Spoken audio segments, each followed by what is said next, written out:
What's up, guys? Welcome back to the channel, ClutchKickerNation, back with more budget BMW drift build. That's right, BBDB.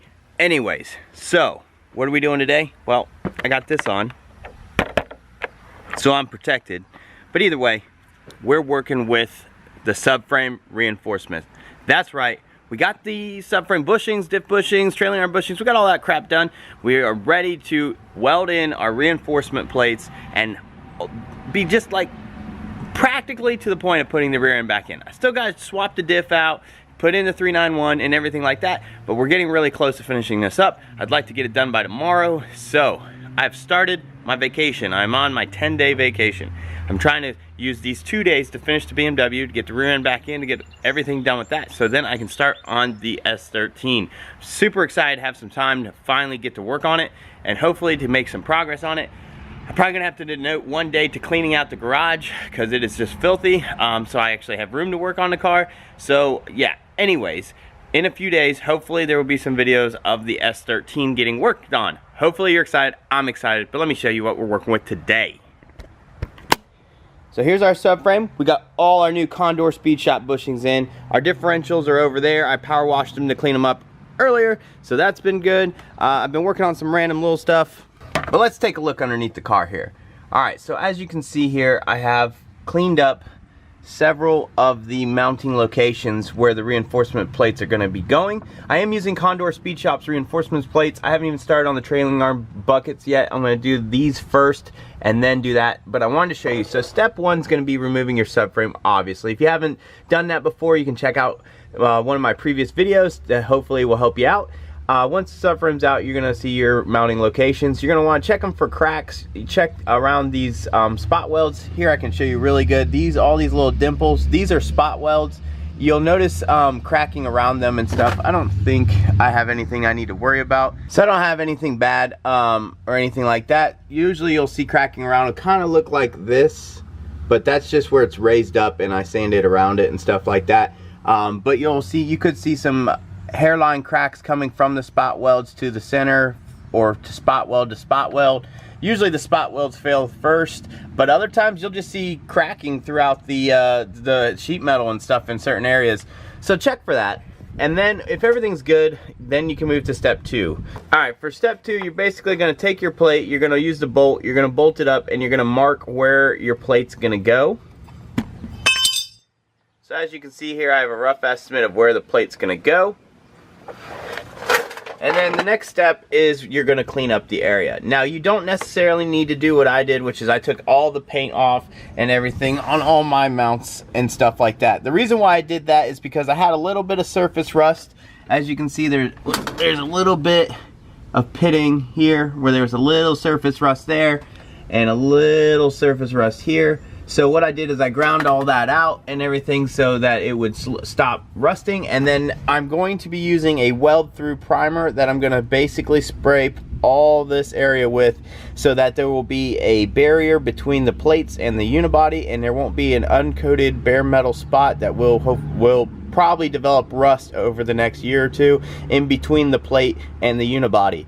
That's a pretty long-winded way of me saying, you know, take your subframe out, line your plates up, clean the metal, and then weld them in.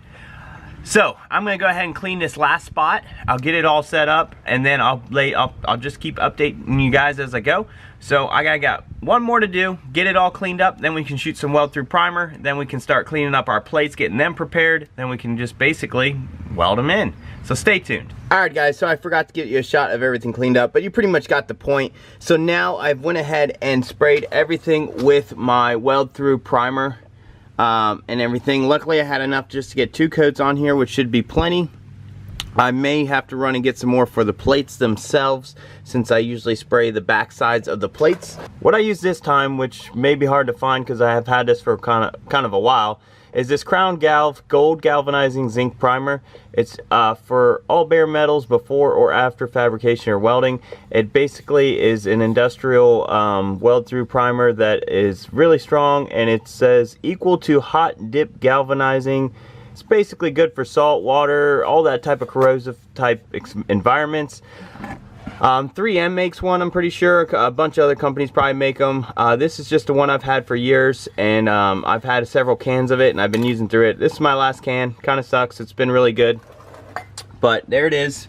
As you can see, everything looking nice and prepped. All right, so I may have to run and get some more weld through primer. I'm not sure yet what I'm going to do and everything like that, but I usually if I would usually paint these before I sandwich it against the body and weld it.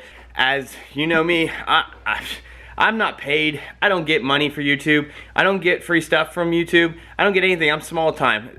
And I'll just tell you straight up, I'm going to be 100% honest whenever I come across an issue, or when I'm using any products, I'm going to let you know 100% what I think about the products. Now, I will say, I am really happy and impressed with the Condor Speed Shop products, but I will say I found one issue that I believe was a manufacturing defect. I could be wrong, but I will say I was a little disappointed. Everything's been going great until I got to this passenger front plate. It does not fit properly. The hole's very offset and everything like that, so I had to modify it, and I believe what happened was an honest manufacturing issue where this center hole right here got drilled wrong. The plate fits to the contour of the body perfectly, but when it fits perfectly, this hole right here does not line up in the stud hole. I would show you, but the primer's wet. So what I had to do is I had to ground this edge right here. I had to grind it in about 1/4 inch, and then I had to taper this edge right here about 1/8 inch or so that I can fit the plate a little off center and be able to weld properly. Other than that, I mean, it is a metal plate. It'll work. It'll do the job. But every other plate fit phenomenal except this one plate. So Condor Speed Shop, great products, everything like that. Maybe I'm wrong. Maybe I'm not. If I'm right, just tighten up your QC, because this simple plate, just a misdrill. That's it. Nothing I can't overcome. We're going to get her done. She's going to work just fine. But I was just really surprised because out of all the products I've been using, everything's been flawless. I get to this last plate and I just did not want to fit properly. What's up, guys? I'm back. All right, so huge shout out to the local Napa. They always seem to have what I need, but their prices kind of suck. But once again, shout out to them because they always help me out too. So here it is, another can of weld through primer. This is the 3M, part number 05917, weld through 2, whatever. There you go.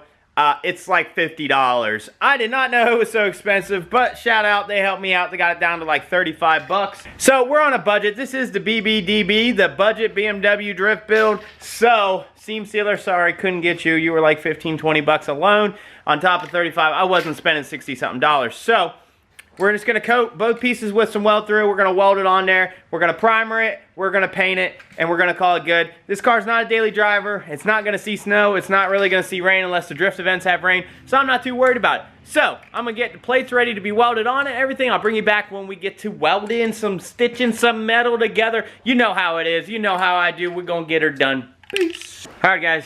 Man, it's getting hot. It's wearing me out a little bit, but we're pushing through. We are pushing through. So I got everything primered. Everything's dry. Everything's ready to go. So I'll just give you a shot here. Let me get underneath the car. Oh, I'm so sick of doing this on the ground. But we're using the trailing arm bolts to hold our plates up. So all our plates are in position and everything like that. So we're good to go. So now I got a welding blanket for when I do the front ones. I'm going to tuck up over the gas tank.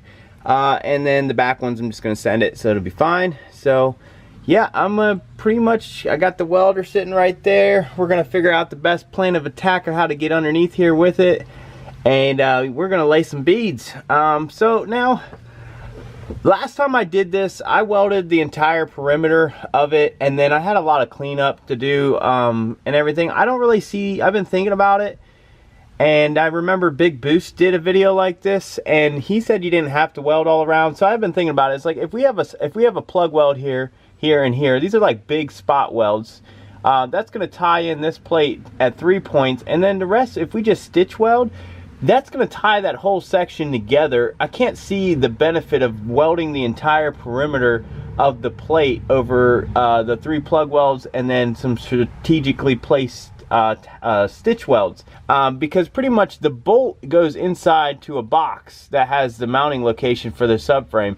And so as the whole thing twists, that box weakens, it rips out of this metal. So this is really just thickening the metal, and it's not like we're pulling on this plate anywhere where it's like, you know, any force is being exerted on the plate to pull the plate away from the body. It's more or less just doubling the material, so you're just attaching this to make it one piece. So it really doesn't need to be like superhuman bonded to the body, because you're not having a pulling force on this plate versus this unibody. So I can't see how some stitch welds is going to be any weaker than welding around the perimeter. So we're going to try that attempt with just some strategically placed stitch welds and the plug welds, and we're going to call it a day.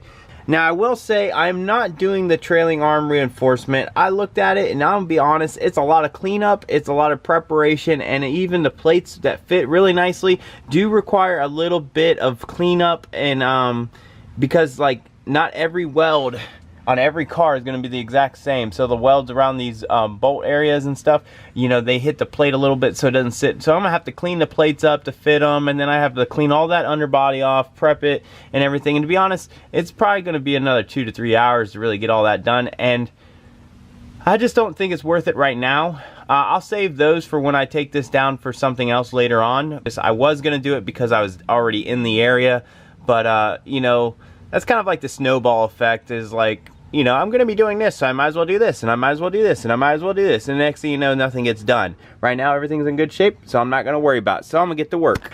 All right, guys, so I got the reinforcement plates in. I'm going to say right off the rip, I'm very disappointed. I don't know exactly what happened, but I suck at welding. I don't know. But it was the worst experience welding I've ever had. Even when I did this on my E46, it came out a million times better. For some reason, I could not get a ground. I ended up, after trying several different things, I finally just thought maybe it's a ground issue. So I ended up welding a bolt to the body to get, like grinding it to bare metal, then welding a little bolt to the body to get a better ground. And that finally fixed most of the issues. It just kept spitting and sputtering. I just couldn't get it to actually make an arc. So that I had to grind down like 3 or 4 times and re-weld it, and you know what? At this point, it's not going to get any better. It looks like shit. There's a couple decent welds. It's on there. Like I said, I don't really think, in my mind, I don't see this being a structural point where like there's a lot of pulling force on the plate away from the unibody. It's more or less to add more material to just make that area thicker, to resist the torsional loads of the rear end and everything like that. So I don't really think it'll be an issue. I mean, all the welds that did stay are strong, because I took a screwdriver and a hammer and I beat the fuck out of them trying to chip off all the shitty welds, and some of them they were on there. So there are some decent ones, and like I said, I grinded and re-weld like 3 or 4 times, and you know what? I don't have any more time. It's as good as it's gonna get. This is the budget build. I hate to say it, but we're gonna send it and hope for the best. So let me show you. I don't even want to, but let me show you. All right, guys. Here's one of the plates. Here I got a couple decent welds going. These are the spot welds that I ground down. But here you can see. Where it just spit and sputtered and was crap. So I ground that down and ended up getting a fairly decent weld here. Same thing over here, spot welds, really shitty, spit and sputtering. Ground down some of these welds here. Just really shitty welds. Some of these are decent, but the one on the back here is pretty decent. You just can't really see it. These ones up here are alright. I just ground them down. This one took a lot of fixing, but got a couple nice little welds here and over here. These ones came out decent, but I had to grind this one down like 3 or 4 times. And here's just, oh, this just, don't even look at this one. You know, let's look at that. That one came out pretty good. Yeah, that's what they all look like. Ooh. Yeah. Yeah, there's just no fixing that. So, whatever. It is what it is. I'm learning. You know, I'm no professional welder. I've never been taught. I just, I run into experience, like, honestly, I had no idea what the hell the problem was, and I just kept trying different things. Finally figured out it was a grounding issue. So now I know if I have a problem like that, it's probably a grounding issue. So I learned something new, which is what I always hope to do when when I'm doing something. I hope to learn something, and I did. So yeah, Not the happiest with it, but it's gonna work. So I'm gonna get some paint and everything on these, but consider the reinforcement done. Now we just gotta put the subframe back in and everything like that. So yeah, I'm gonna keep working. I had to clean up a little bit and make some errands and everything like that while I waited on the primer to dry. So I went ahead and coated it with some paint and everything like that. So I'm pretty much gonna show you the finished product because I'm pretty much done now with the reinforcement. So yeah, I'm excited. So there she is. Everything's all painted and whatnot. So yeah, can't really get all four in there, but yeah, everything's good. Everything's good to go. Overall, I'm pretty happy. The plates, I mean, you know, minus the small little fitment issue on the passenger front plate, everything else was really good. You know, I had pretty much a shitty time welding them in, but that's mostly was on me and my machine, so no worries there. We got her done. I'm happy. Now we can move on to assembling the differential, putting subframe back in and everything, which will probably be the next video. So I will catch you on the next one. Please like, share, subscribe to the video, cop a sticker, support the build, support the channel, help me out to provide content for you guys so we can go drifting and build these cars and stuff like that. And just stick around because, you know, we got a bunch of other stuff going on. And yeah, other than that, thanks for watching and later.